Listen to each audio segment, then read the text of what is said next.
Welcome to Learn Commerce PU online classes.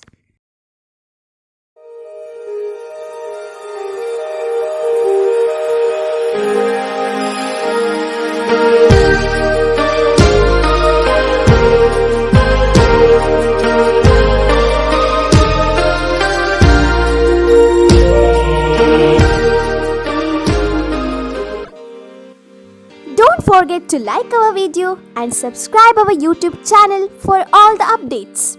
Hello students, welcome to History online class. In the last class we have discussed the Sultanate of Delhi and Alauddin Khilji and his achievement and administrative system. Today's class, another important ruler of Sultanate of Delhi, that is Muhammad bin Tughlaq from the Tughlaq dynasty, one of the most important ruler, and he made certain reforms during his period. It was noteworthy. And after Muhammad bin Tughlaq, he came to power, and especially he came to power in 1325 Common Era and ruled up to 1351 Common Era. And his original name is Juna Khan, and he came to power with the title name of Muhammad bin Tughlaq.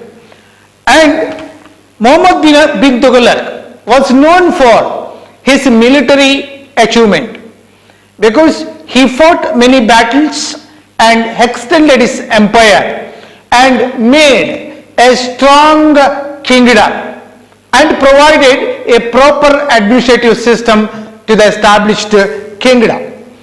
And he made several experiments. Apart from his military campaign, he made many administrative experiments during his period. And so far as military campaign is concerned, he fought against Nagarkot in 1337 and other kingdoms, and he extended the empire. But after establishing a proper kingdom and state, he provided a good administrative setup. And we have to think, what are the administrative reforms introduced by Muhammad bin Tughlaq? Well, especially increase of tax of doab. The first reform, so there will be a question, what are the experiments or administrative experiments of Muhammad bin Tughlaq, or what are the reforms introduced by Muhammad bin Tughlaq? The first reform was increase of tax in the doab region. Ganga and Yamuna, doab are rich in soil or fertility.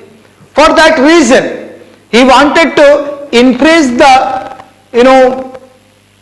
treasury, or he wanted to fill the treasury by increasing taxes. So that is why he increased the taxes of doab region, and it's very good step taken by him. But what happened?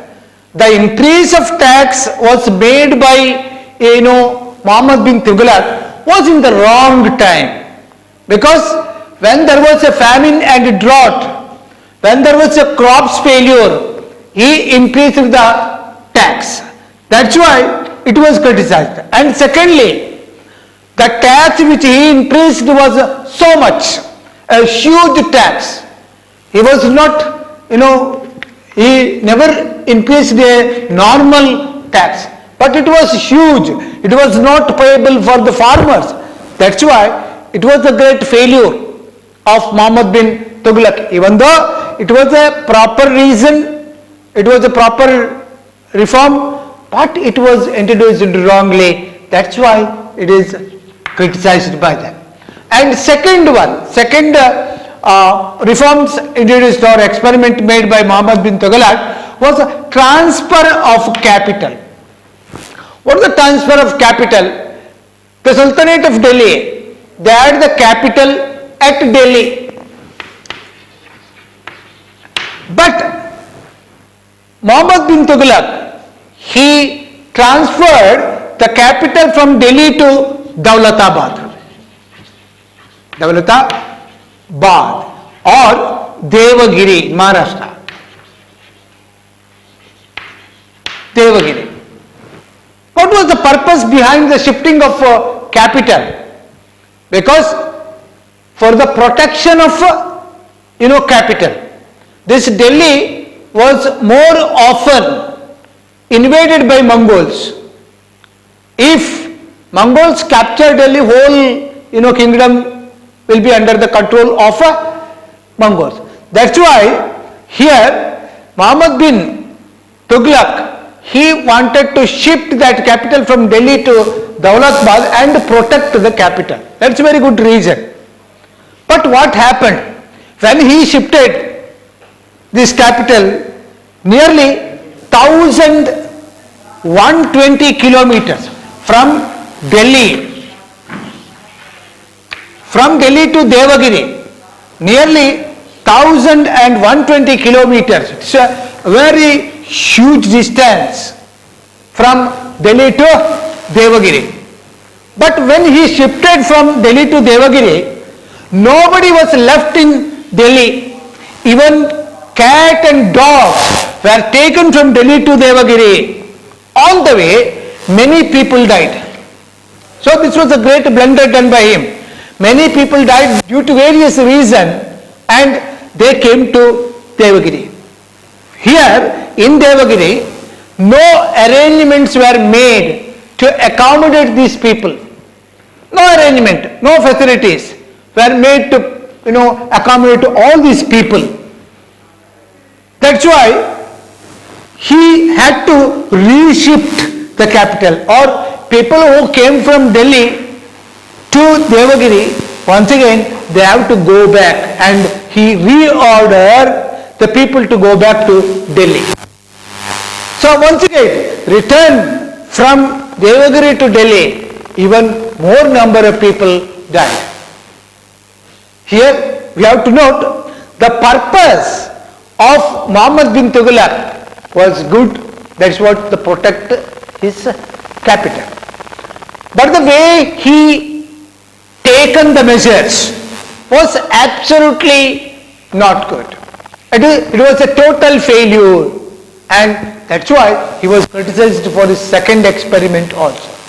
And third experiment or reforms made by Muhammad bin Tughlaq, that is introduction of a token currency. Introduction of token currency. Well, here also Muhammad bin Tughlaq had very good intention. What was the intention? He wanted to preserve precious metals like gold and silver. Instead of using gold and silver for the currency, he used copper. So copper was used. Introduction of copper currency.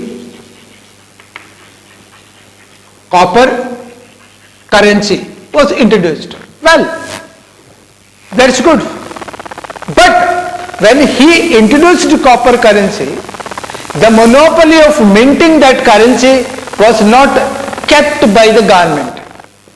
It is not only government can mint the coin, but even goldsmiths, they can also mint the copper coin. In the different parts throughout the kingdom, there are many goldsmiths. They used to coin or mint the coin, and there was no proper shape, there was no proper weightage. That is the copper coin. So what it led to, and almost all the people used to pay the tax in this copper coin, and all these copper coins they only prepared, that is the fake coins, and ultimately treasury filled with the fake coins, and that led to the bankruptcy.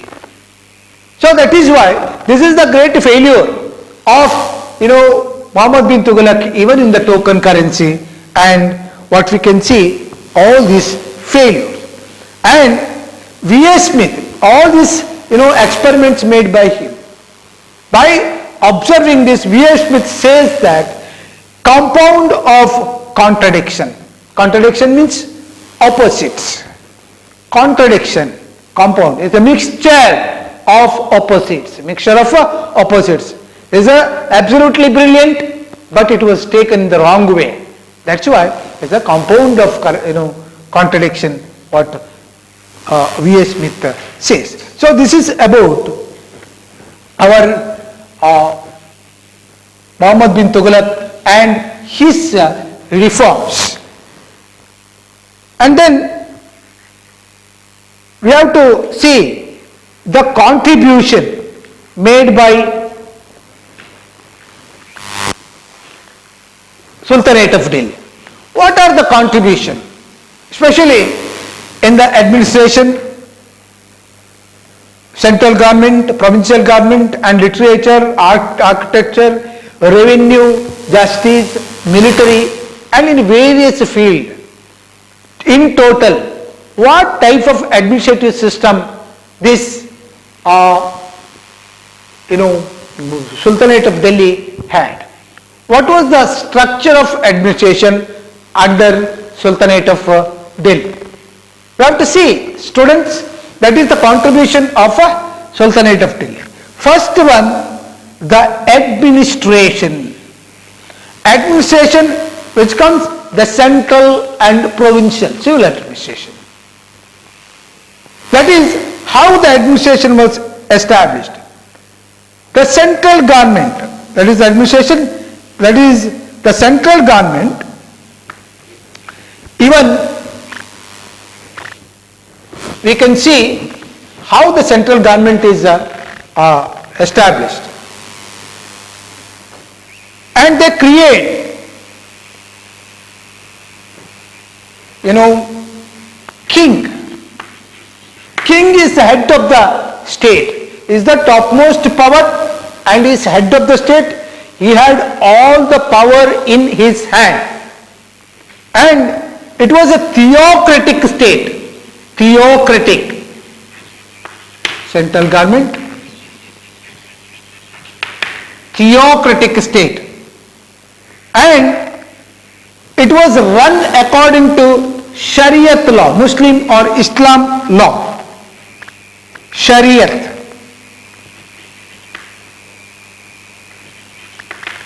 It was according to the Shariat law.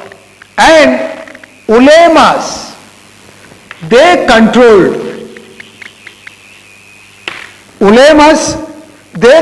the administrative system.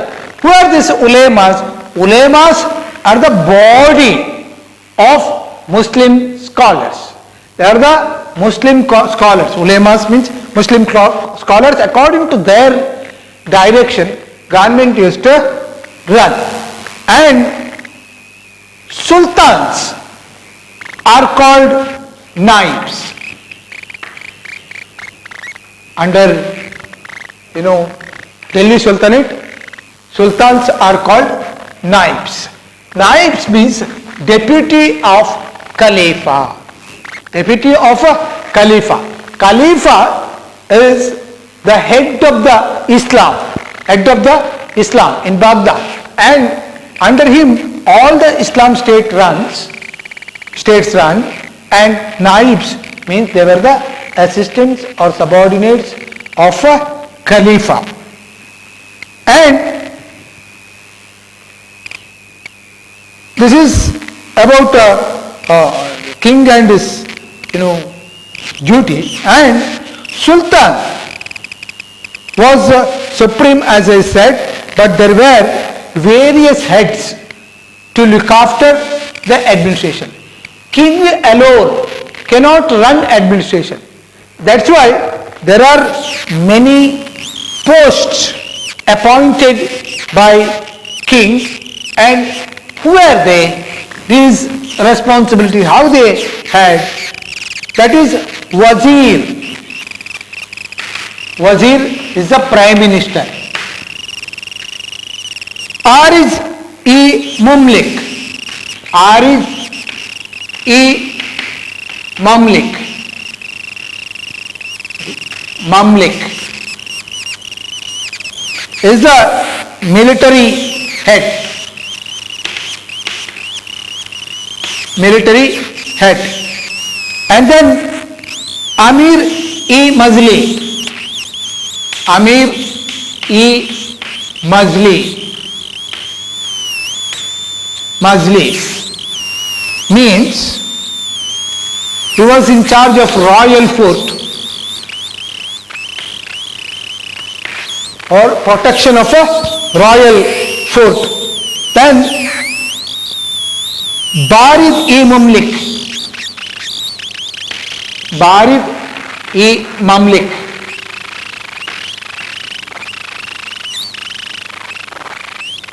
He was the head of the news agency.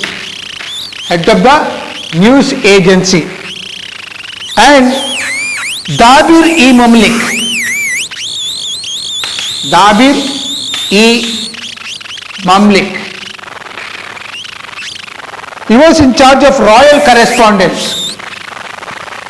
Means letter from the king which was sent to the lower government, and letters from the lower government will be given to king. That is a correspondence.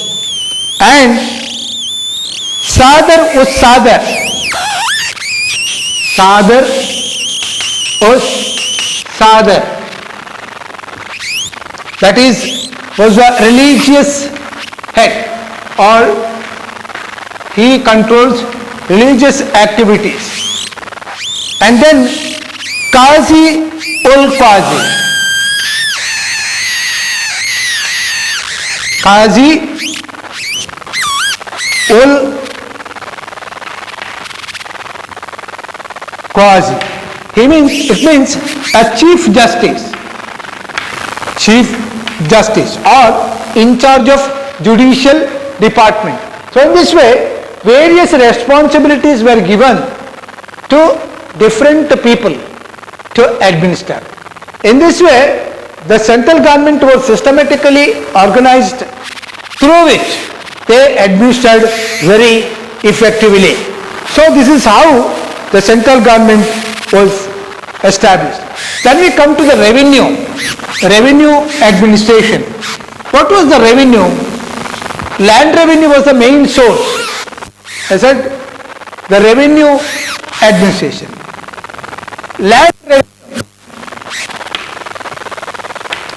Land revenue was the main source of income. Apart from that, war booty,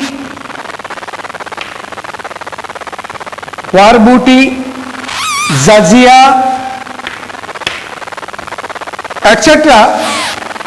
were collected, and that is the source of income to the state. Now, Department of Justice. The head was Qazi-ul-Qazi, assisted by Mufti. And these courts not only existed in the center, but also in the cities, in the lower level, towns and cities. Towns and cities. We can see their court even the towns and cities of the kingdom, and these headed by Qazi, assisted by Muftis and Kotwals. Kotwal means a sort of police duty.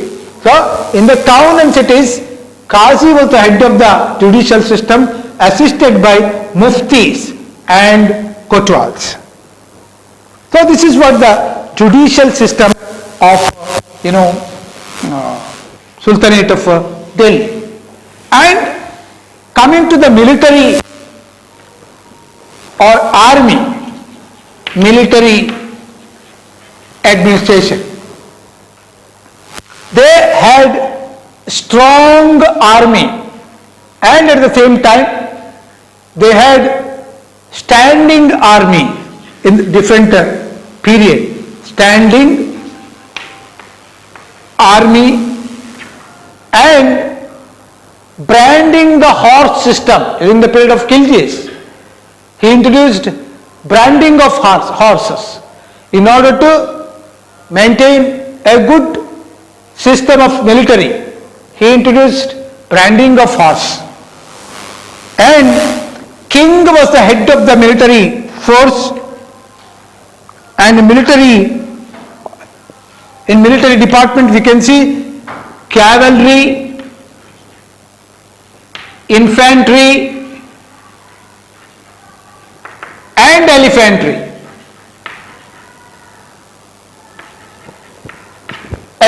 These three divisions were identified during the period of Sultanate of Delhi. So this is about their central government. Then coming to the provincial government. How provincial government was established? Well, their provincial government. The central government was in a particular way and systematically established. What about the provincial government, lower level of government? And whole empire or kingdom was divided into, or sultanate was divided into iqtas. Sultanate divided into iqta.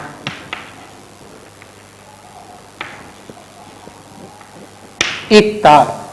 And iqtas further divided into shiks. S-H-I-Q-S. Shiks. Shiks further divided into paraganas. And paraganas into village. So this is how, like a nation, state, district, taluk, village in the present concept. Likewise, sultanate was headed by king. King was the head. And iqtas means, the head of this iqtas were the governors, like a state now. What they called Naib Sultan. They are called Naib Sultans. And iqtas and these Naib Sultans were responsible to look after peace and order of the iqtas. That is their responsibility. Every responsibility was given to them. And iqtas divided into sikdars. It was headed by Sikhs. Iqtas divided into Sikhs headed by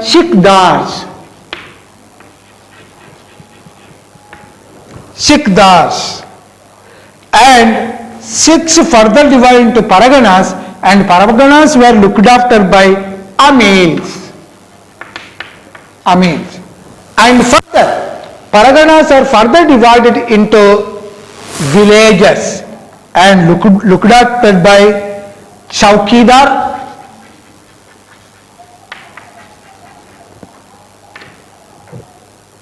Chaudhary, and Patwari. So different posts in the local level or the village level. So in this way, provincial level administration also very systematically established by the Sultanate of Delhi. So that's what we have seen.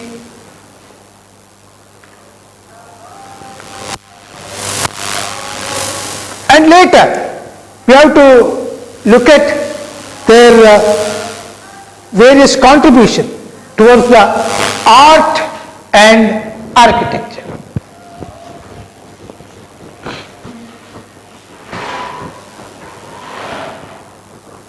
Their contribution to art,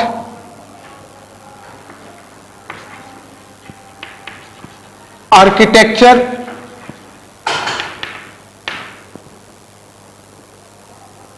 literature,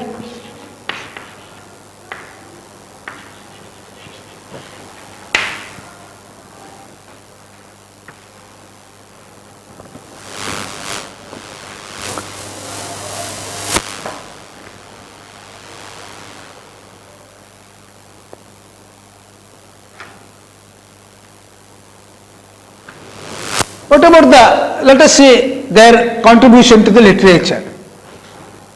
So, they given importance to the Persian literature.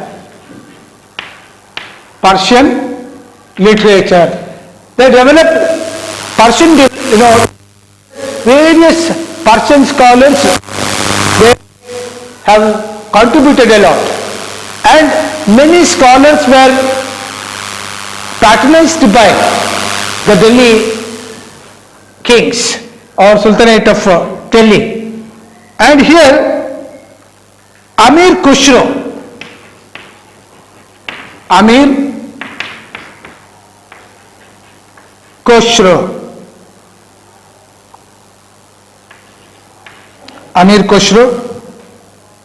is a great poet and scholar, or he is also called Parrot of India. Parrot of India. There will be a question, who is called Parrot of India? That is Amir Khusro, and he wrote Kazyan ul Futur.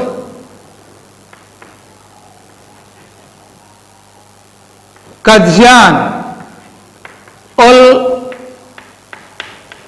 Futur, and Turkish Alain. Turkish Alain. So this is the work of Amir Khusro. And Amir Hasan is another scholar. Amir Hasan Dehelvi. He wrote sonnet. And then Badruddin,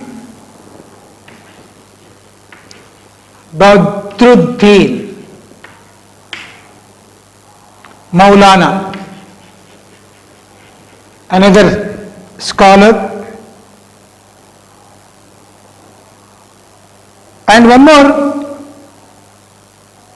Umrani, Muhyiddin Umrani.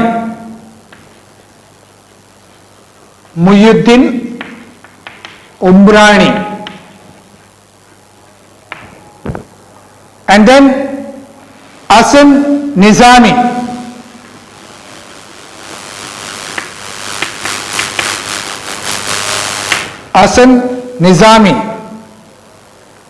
Muhammad bin Tughlaq, Firoz Shah Tughlaq. They are all the very good scholars. They contributed a lot for literary field. And because of the influence of Bhakti movement, because Bhakti movement was also flourished during the period of Sultanate of Delhi, because of that influence, we can see some other progress in the vernacular literature. Vernacular literature means, literature in the local language, maybe Hindi, Bengali, and Sanskrit, and various other languages. For example, here Chand Bardey.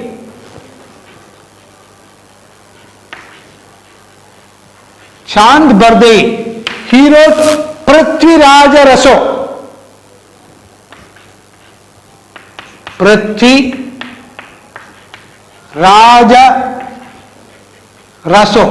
So who wrote Prithviraj Raso?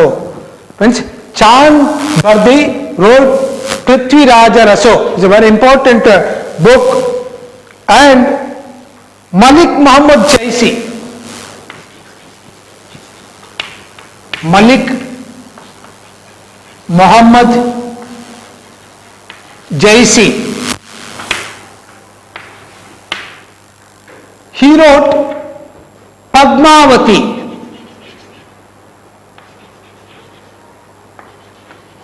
Who wrote Padmavati? The Malik Muhammad Jaisi is also a Sanskrit scholar. He wrote Padmavati. So in this way, various books were written by different scholars during this period, and this is a very good contribution of Sultanate of Delhi to the field of literature.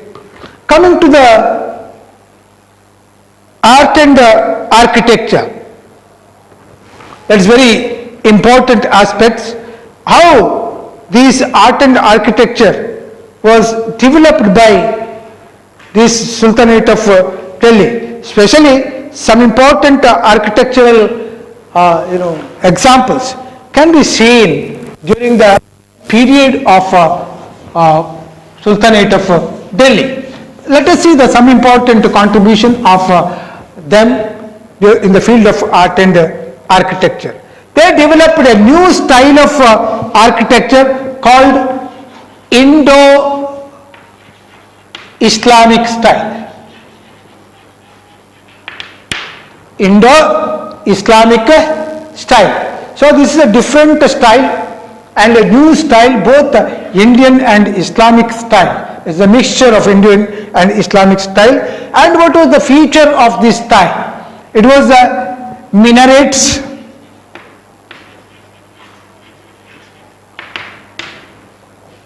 secondly arches,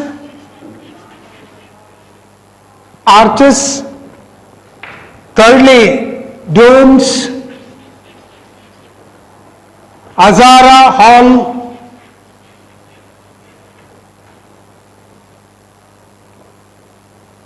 large gates.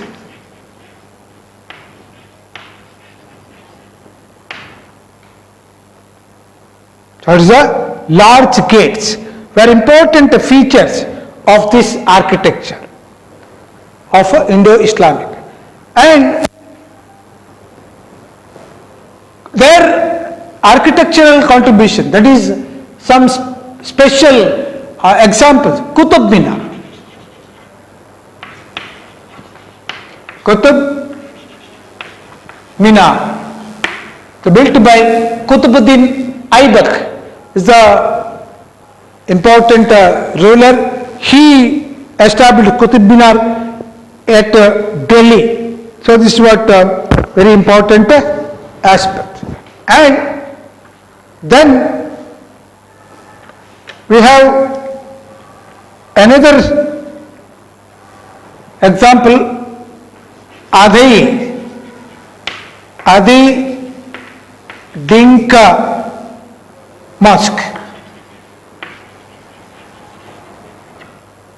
That is at Ajmer. There is very earliest one. And Hausi E Shama,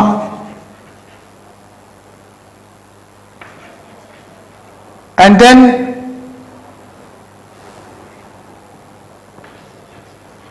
Shani Samsi Masjid.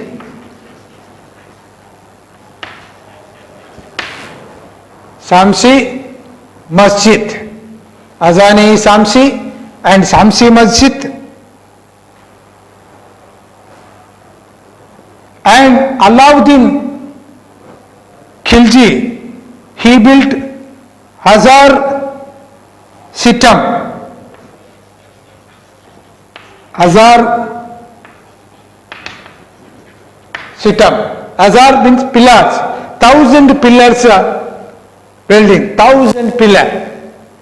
And this is one of the best example ever seen. In this way, they had different category of architectural contribution to the Indian history.